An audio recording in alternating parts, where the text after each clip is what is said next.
President Tinubu says ensuring accountability and transparency is the surest path to good governance and growth.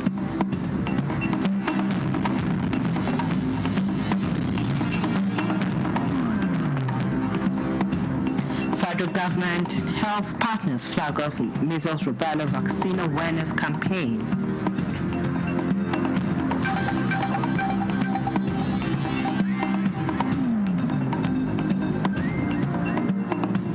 Uncovers circumstances surrounding armed robbery that claimed the lives of TV journalist and security guard.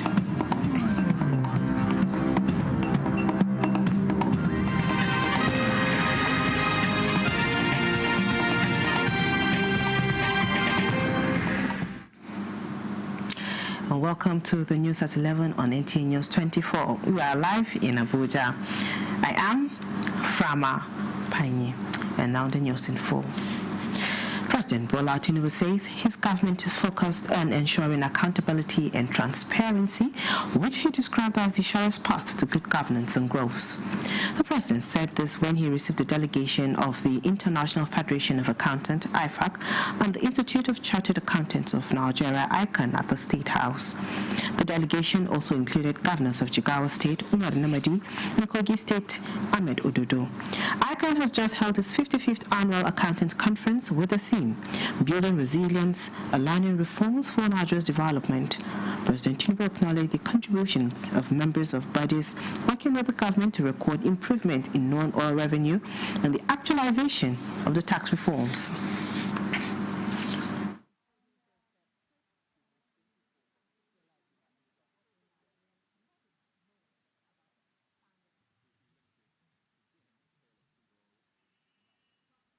I'm grateful for the contribution of your dedicated professionals. The tax reform is with excellent commitment and diligence and set Nigeria on the path of resilience that we're looking for. Then the revenue generation, other than dependence on oil, is getting improvement, regularly, and we are looking at that. Accountability is the question, and transparency will be an answer to many of our problems. And without that foundation, there's no path to growth. There's no path to good governance. I would like also to commend your leadership because I had the privilege to be in a meeting recently with Chairman Yolide, and this reform, the fiscal reform and tax, the fiscal policy and tax reform is really impressive. It is impressive both by the magnitude and also by the way that it is implemented. We can see the visible impact of it, positive impact. The inflation is coming down, the food price is coming down, the queue has disappeared from filling stations, Naira has stabilized and is even appreciating, and so many things like that. These are part of the reforms that Mr. President has introduced. And over and above that, the new tax reform, which take effect from 1st January, is also going to be of great impact for the citizens. The other Ogoni 8 were among the 175 convicts and former convicts who received Presidential Bola Ahmed Tinubu's mercy on Thursday. President Tinubu, in a release by his special advisor on media and publicity, Bayo Onanuga, says the clemency granted were based on the reports that the convicts had shown remorse and good conduct. He forgave some due to old age, the acquisition of new vocational skills, or enrollment of National Open University of Nigeria.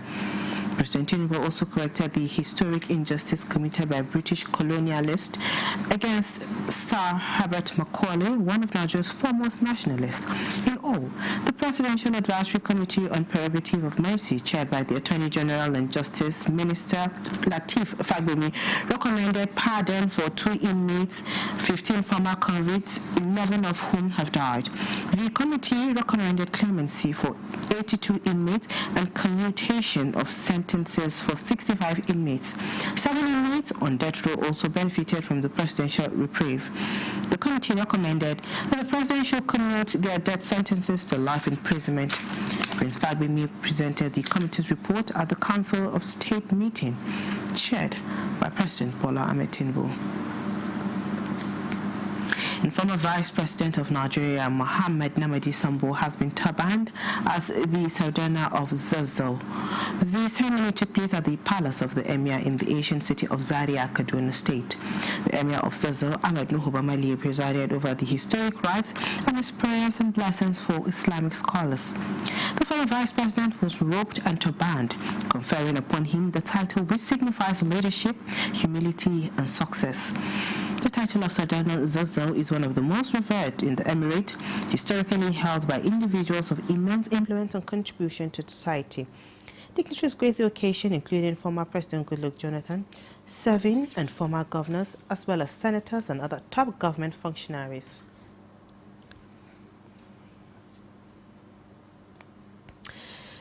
When the National Library of Nigeria is all built and finally completed, it will become the country's national pride as a modern, digitized facility equipped to cater to the knowledge-building needs of all. To achieve this objective, Nigeria is looking to draw inspiration and worthy template from the iconic Qatar National Library in Doha. Nigeria's First Lady Oluremi Tinubu drops this hint after a facility tour of the library on the margins of her visit to Doha. State House correspondent Adini Taiwo reports. From its shape and structure, you get a picture and an ambience of a community configured for one central purpose: knowledge building to drive growth and sustainable development. And with its 2 million books and 500,000 e-books, Qatar National Library, situated in Education City, Doha, is one of the nation's pride and an enduring monument to the thirst of Qataris for knowledge. A visit to the library is the first engagement by Nigeria's First Lady Oluremi Tinubu upon her arrival in Doha. This is the library, the Qatar National Library. A team from the library, led by the Director of Operations, Khalid Badar Al-Yafei, conducted her and members of a delegation around the facility. She took it all in, admiring the innovation station, sensory room, children library, assistive technology center, and heritage library, fascinated by row after row of books, parchment, and digital accounts of different civilizations. We've seen a lot. I can't even, is it the heritage part? Is it people with disability? It's just for everyone, from 0 to maybe 100. Depends on who wants to come. So there's room for everyone. So I would say I'm impressed with that, because knowledge shouldn't be isolated. It should be given to a child immediately you're born, and I think this place has provided that.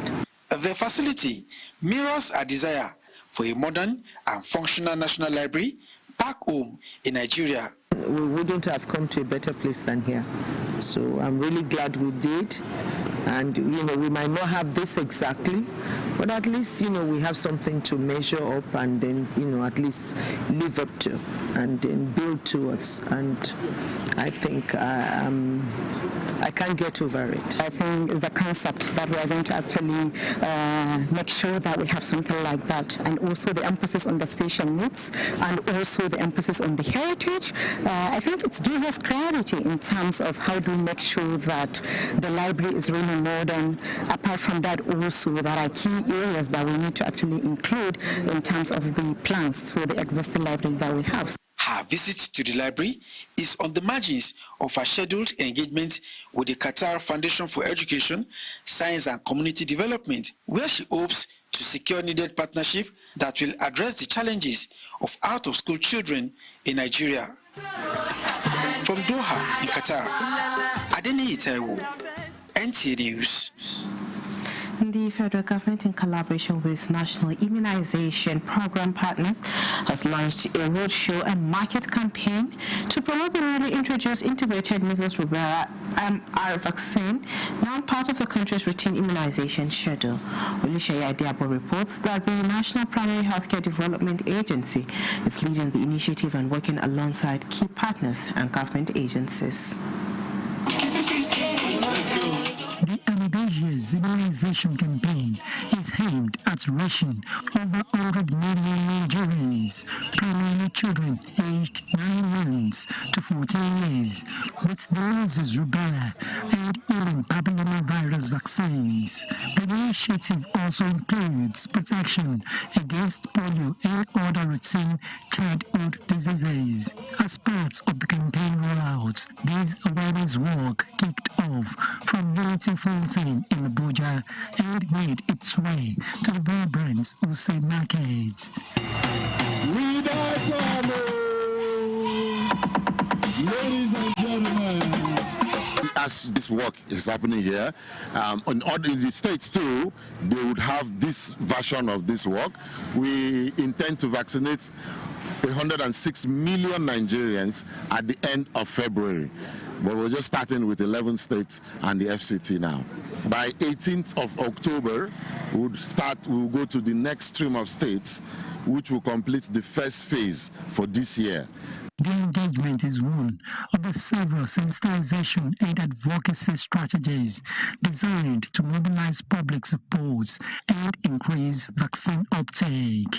Integrated campaign, the largest campaign in Africa, to make sure that the lives of over 100 million children are saved.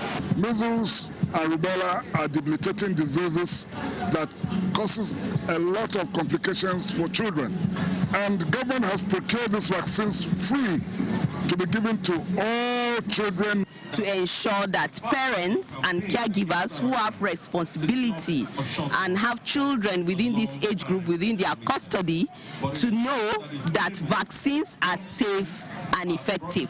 Participants carried placards, distributed flyers, and engaged directly with citizens, emphasizing the critical role of immunization in preventing deadly diseases and ensuring child survival. In Abuja, Oluseyi Adiabo, NTA News.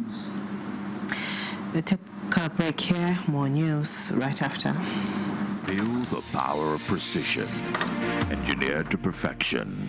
Every component is crafted with care, and each design is meticulously tested.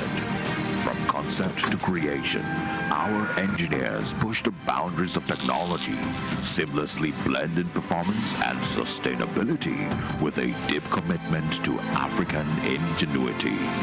Introducing the CNG Boss, a remarkable achievement in engineering designed to operate on compressed natural gas, a cleaner and more sustainable fuel alternative. At Innocent Vehicles, we proudly lead the way in creating greener mobility across Africa. And it doesn't stop there. From SUVs to sedans, spacious buses to electric cars, Innocent offers a wide range of models designed to meet every need. Innocent Vehicle, the pride of African road.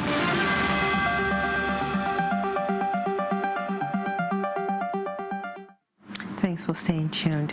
Now, the NTA refinery has been described as a monumental leap towards Nigeria's industrial renaissance and economic self-sufficiency, with operations in collaboration with government agencies that will help stabilize the economy, create jobs, and reduce dependence on imported refined products. This was the view of some youth in the agricultural sector who believe that the refinery will promote food security, agricultural development, and youth empowerment across the country. The refinery's capacity of 650,000 barrels per day, they said, represents a major economic milestone capable of transforming Nigeria's industrial landscape and driving sustainable growth. There was an appeal to support the refinery, describing food security as a shared national responsibility. The refinery are nothing short of revolutionary. Its economic importance is immeasurable, promising to reshape Nigeria's physical health, foster industrial development, and create unprecedented employment opportunities.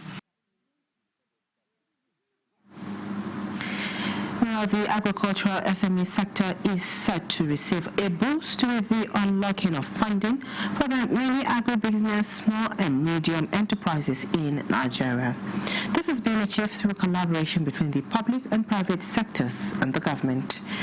This was revealed at the inaugural steering committee meeting for the cost-sharing facility, which is an initiative being powered through the Small and Medium Enterprises Development Agency, SMEDAN, with the aim of strengthening the agricultural SME ecosystem in Nigeria.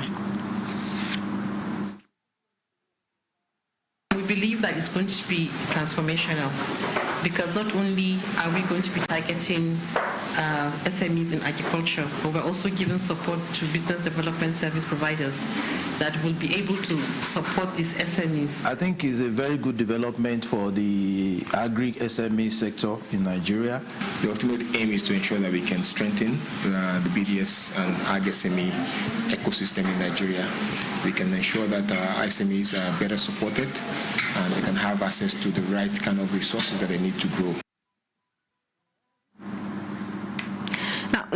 The Foundation for Human Capacity Development and Innovation, Suleja, Rear Admiral Hamza Ibrahim, is advocating for a shift in the educational curriculum from theory to a more practical STEM to build and nurture the creative instinct in young minds towards growth and development of the country.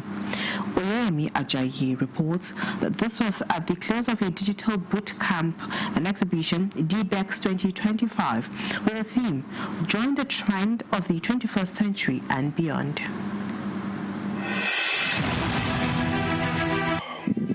When Umar Farouk Ibrahim was registering into the Foundation for Human Capacity Development and Innovation, Suleja, he thought there was nothing much to learn from there, with the belief that his 5 weeks with them would just avail him just some scientific theories. Amra Hamza, a fresh graduate, had the same inclination.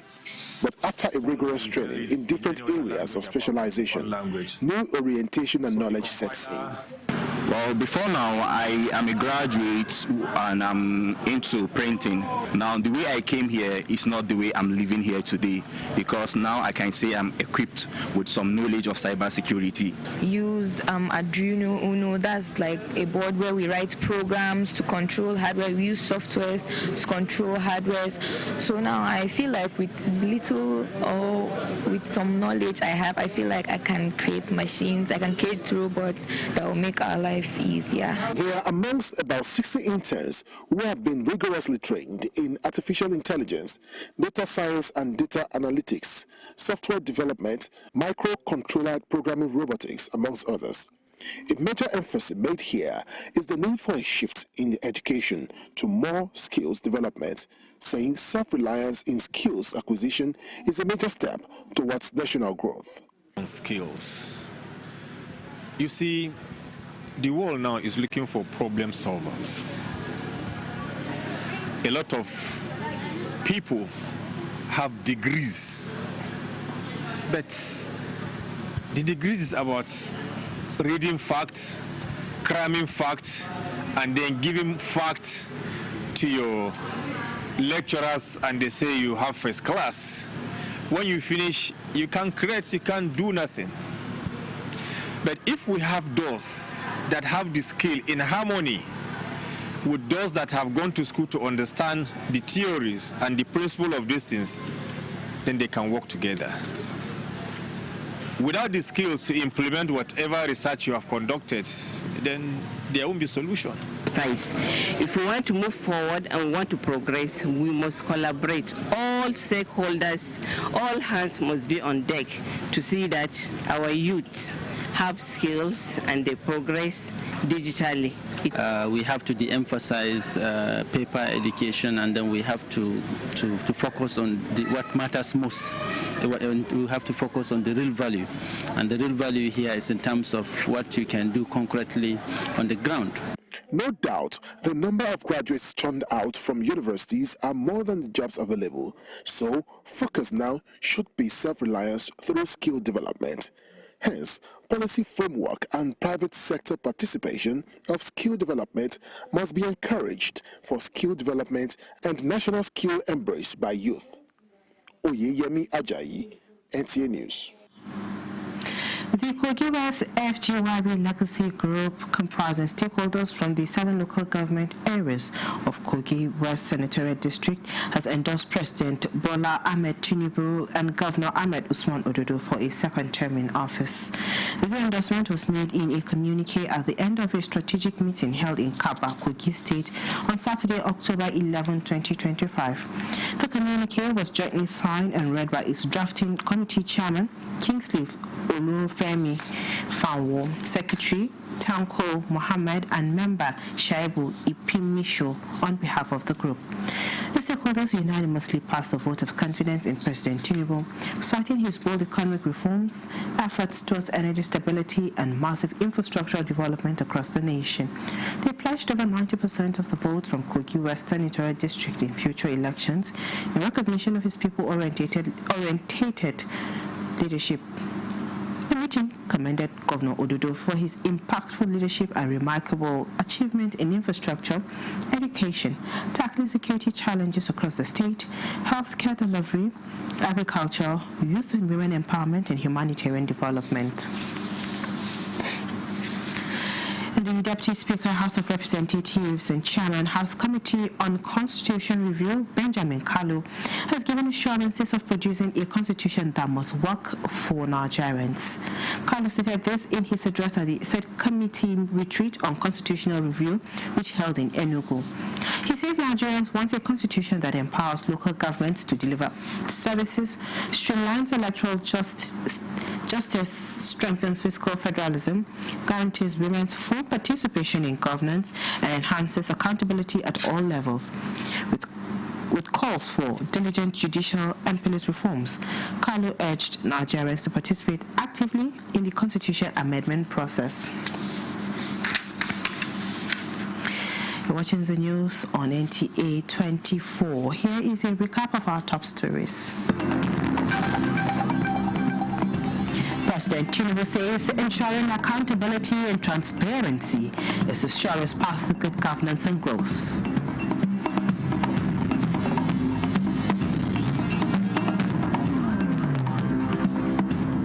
Federal government health partners flag off measles rubella vaccine awareness campaign.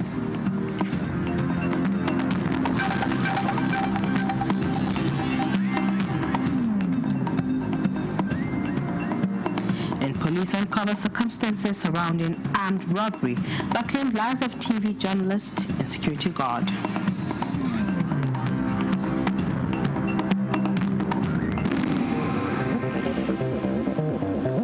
This is NTA News24. Now, the Chinese Cultural Center in Abuja came alive with color, music, and cultural displays as the China Women Film Festival extended its celebration beyond Asia, bringing communities together in honor of women around the world, reflecting the strong cultural ties between Nigeria and China. Suleiman Abdul Wahab reports.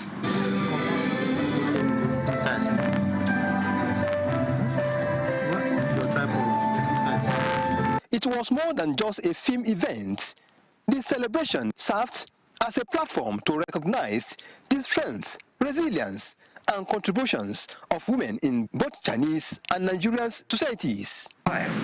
This year's summit will focus on promoting gender equality and women's development and on advancing the implementation of UN 2030 agenda for sustainable development. Women are very important in our world.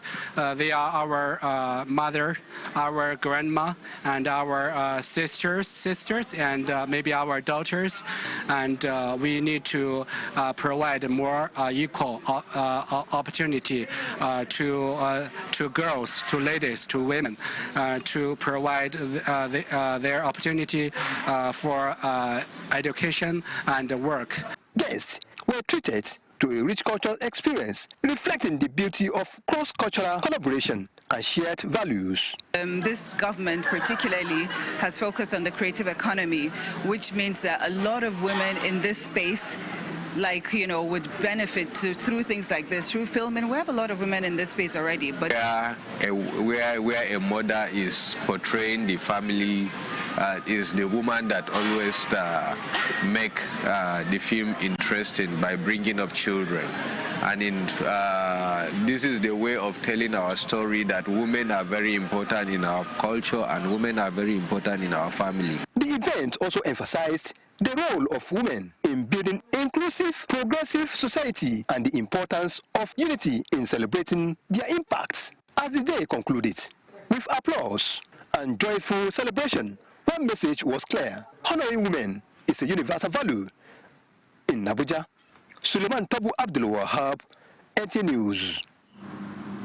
This is where we end the news tonight. Thank you for being a part of it. I am Rama Panyi. Have a good night.